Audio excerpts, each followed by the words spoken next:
Heyo, another video from the angry photographer here. So, what's different in these three pictures that I took? Standing at the exact same distance, with the exact same distance from the flash to the subject. I did say distance. Flat light bad, contrast good, important to composition. I've been telling you people, if you learn one tip as a starting amateur or even advanced amateurs taking a lot of really good pictures, learn the difference between looking for pretty pictures and looking for pretty light. Huge difference. Now what's the difference between all three of these? You can certainly see the difference. Yeah, I could upload the pictures for you to download, but why take so much time to do that? You can obviously see it here. What's the difference? Get your damn flash off your damn camera. Both of these, all three of these, excuse me, are the exact same exposure, the exact same flash distance. So, why are some of them so much more beautiful and dramatic? Get your flash off your camera. That means if you can't find the pretty light, you make the pretty light. Ah, what does that mean? Oh, you're breaking my brain.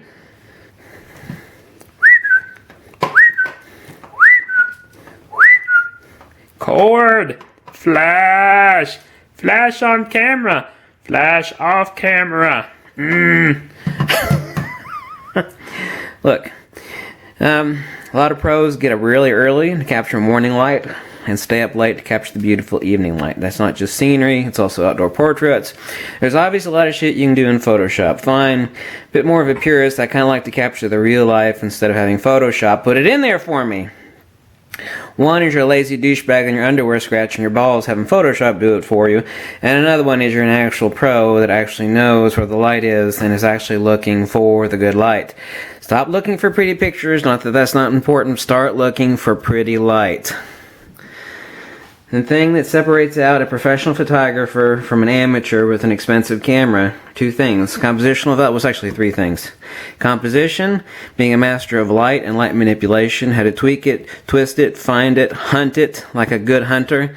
Somebody smears deer feces all over themselves can actually cling to a tree and go out there and hunt the shit. It's the same thing in photography. Third is having a good eye, which really can't be taught. It can, and you can start imitating pros' pictures like, oh, that picture's won a lot of awards. I'm going to imitate that.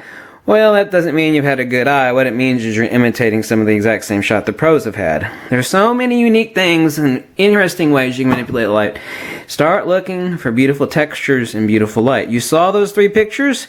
Same flash distance, didn't move my feet one bit. What was the difference? What was the difference? SC29 cable, although these simple flashes like this and this, you don't need it. Okay?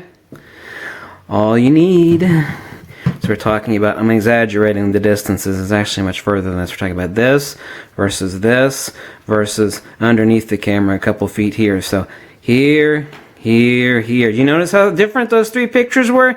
If you can't get the interesting light, you make the fucking interesting light. Flash photography is really intimidating a lot of people, and my God, I've got every book out there ever written about it. I've uploaded them to people, and people will start pouring through them, and there's these assholes that drone on and on about, just experiment, okay? And it won't take you that long to have absolute confidence in what you're doing. Okay? Now, I'm going to make a recommendation. I've been telling you people about cheap flash. It's like, well, I don't want to get into flash photography, it's too intimidating. Well, here's what. I'm going to save you a bunch of money right now, okay? You don't have to get the expensive SC29 and STTL metering, which these older flashes don't have for modern DSLRs. What you are going to need is an SC28. Try to grab at least an SC28. You can grab it for $30. And here's a flash over here. I haven't talked about. I've been talking about the SB22 cheapie for $40-45. Cheaper, $22 to $30. It takes, and boy, this flash will last all day long. You want to talk about something to cut your teeth on? Here it is. It takes 4 AA batteries. But the great news is that this flash will suck on 4 AA batteries for a really, really long time. Look what you got back here. You got nothing. You got off and you got TTL. That's not genuine TTL, not on these modern DSLRs, but look. Off and on, off. Oh my God, that's complicated. Oh shit, I don't know if I can figure that one out. Get your cable for 30 bucks. Get your flash for 30 bucks. 60 bucks investment. These are built like a tank. They're genuine Nikon flashes. Now, I love these little flashes, even though I got some really expensive $550 SB910s. I got 4 of them, I believe. Got at least a dozen speed lights. I can actually tuck this thing in my pocket, where I can actually open up my shirt and stick it on my shirt, so I just want to do some regular photography. So it's getting late. I can hook up my flash cord. Use this, my AH4 hand strap, so I got my hands free. Now, here's the trick. And it's not a trick at all. It will take you a half an hour to master this. If you've never handled an off-camera flash before, half an hour to master it. What's that? Pick an ISO speed, say 400, 800, 1600, doesn't matter what it is. You're going to learn. You're going to throw your camera in manual. You're going to take it off P, which is pussy mode. Okay? Throw your camera in manual. Either prefer 1/125th of a second or 1/250th of a second. Just go with 1/250th of a second, okay? And then you're going to learn your distances. So say, I know I've got my camera at 1/250th of a second. I'm at 3 to 5 feet. I know that to get proper exposure off this flash, it's say 3 to 5, 6 feet. I'm going to have an F11 or F13. Okay, 10 to 8 feet. I mean 8 to 10 or 12 feet. Proper exposure, doesn't matter if you're off half a stop one way or the other. I'm going to have it in f5.6 or f6. Depends on your particular camera or the actual lens itself. Slight variance there. And say I've got something 25 feet or so away. I'm going to need to throw it in f4 or 2.8. You'll have these 3 things in your head. Okay? You're going to have 3 to 5 feet in your head. And you're going to have like 6 to 12 feet in your head. And you're going to have like 12 to 25 feet in your head. It's like, well, I know what this distance is. I know the special flash effect I want to get. So I'm going to put it at this angle, this angle. I'm going to test various shots to see what the best, most beautiful texture I can yank out of this picture. I'm going to create light. If you don't have the light, like, I don't like the light. It's fuzzy. It's a cloudy day. It's a shitty. Fuck it. You make your own light. Here's your own sun. More than half of photography is flash photography. I don't care what anybody says. All the pros will agree on that. Period. If all you do is shoot landscapes outdoors, that might be something else. So a lot of people don't do that. Okay? You need to create your own pretty light. Starts with getting your camera, your flash, off your camera. This is a $60 setup here. $30 for the flash, $30 for the cable. It's going to take you to train yourself, just like I taught you, 30, 40 minutes about where you need to set your camera depending on the distance. The only thing that you'll have to worry about after that is the sort of special effect angle to get the right textures, the right exposure. Remember, everything is not about boom, boom. Remember, angle of incidence equals angle of reflection. Look, the flash is shooting out. It's coming directly back into the... That's a pretty picture, but it sure is boring. Bring out those textures. You saw those 3 pictures? Go look back again at 3 pictures at the beginning. What was the difference there? Some of them were awesome. They were just a boring test subject, right? Well, yes, of course they were. Well, what was so important about them? Same flash distance. You see that? Boring. Cool, interesting, depth, texture. I like that. It's obviously a boring picture, but it's just a test shot, okay? Even interesting. Composition, subject is important. Make your own pretty light. Create your own textures. See that? Lovely. Don't get that in the other picture, do you? Totally different picture. Same distance with the camera, same focal length, same flash distance, same exposure, different angle of flash. Angle of incidence equal angle of reflection. Make your own pretty light, baby. You can learn to do this in 1 fucking hour. And if you take a photography tip from me and you're an amateur, you're an advanced amateur, take it now. And if you don't have this $60 setup, this is as cheap as it gets, get it. This is the SB23 speed light. You don't need the fancy SC29 because you're not going to be able to do TTL metering on these old flashes. Or the SB22 is a little bit more expensive, but I'm trying to recommend to you the cheap way. Look how complicated it is. Off, on, hard. That's so hard. It is, isn't it? Said this will fit in your pocket. 4 AA batteries, and it'll suck a long time on 4 AA batteries. By suck, I mean, drain. So, teach yourself that. You can have the correct shutter speed the whole time. You're going to know where to change your aperture. Everything else is just going to be up to you so far as the flash angle. That's also why I like this AH4 hand strap. It lets me do things with my camera. I'm still holding my camera, but I've let go of my camera. As per the last video, that's why I think you should spend 20 bucks on the AH2, the AH hand strap, as per the last video. The AH4 hand strap, and then of course there's the current version, the AH4 Mark II, slightly different as far as the base plate, same thing. You have 2 shutters on your camera. What do you mean I got 2 shutters? That don't make no sense. You just said it's a 250.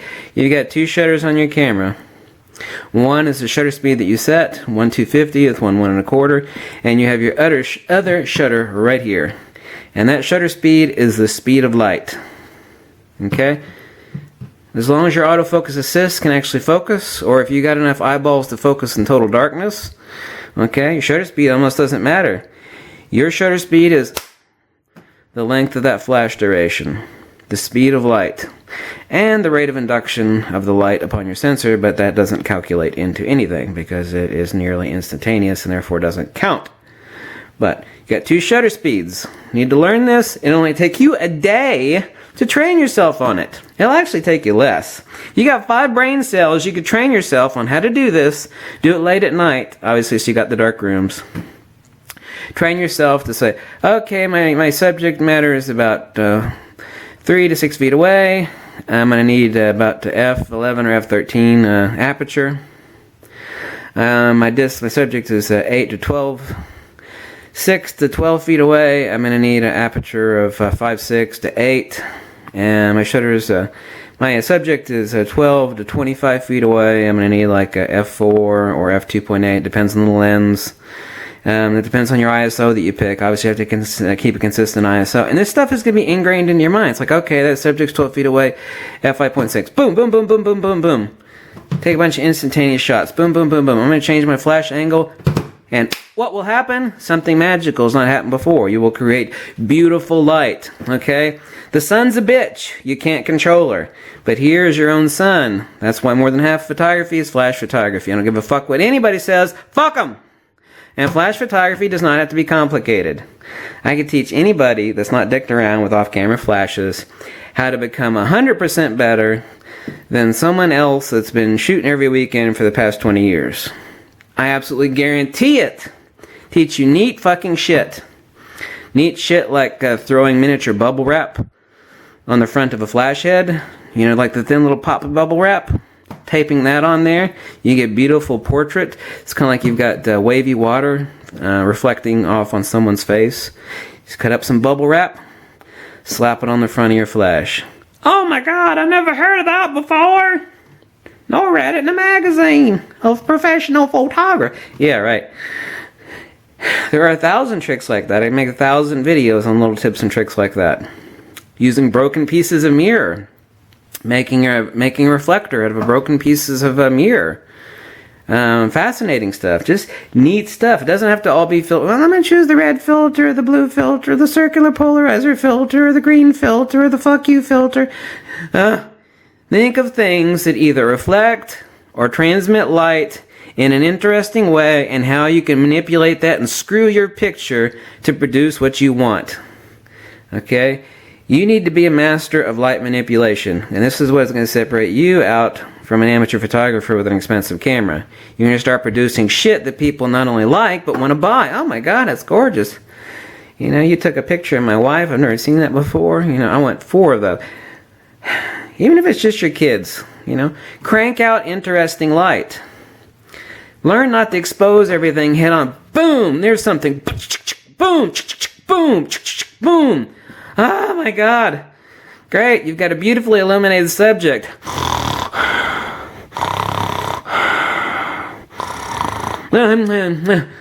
Was there an interesting picture? Somebody wake me up. God, please. Less is more. Not everything has to be perfectly illuminated. The best portraits I've seen are fascinating, and half the picture is black. I love making those. Underexposing them, getting the silhouette of a person's face. It's intriguing. It sucks you right in. The other thing is, just, oh god, there's another boring portrait picture of Sally.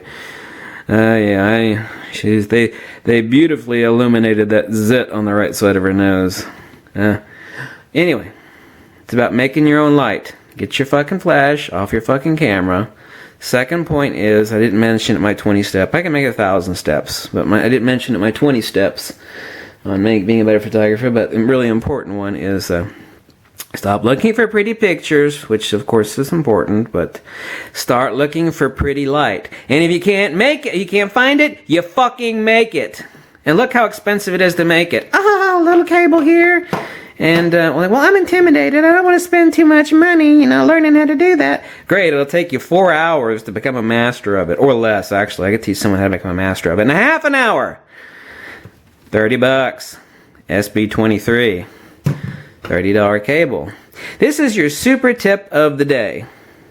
And if you follow it, you will fucking amaze yourself and everybody else with your pictures. I fucking guarantee it. I just proved it to you just taking some boring shots in my living room.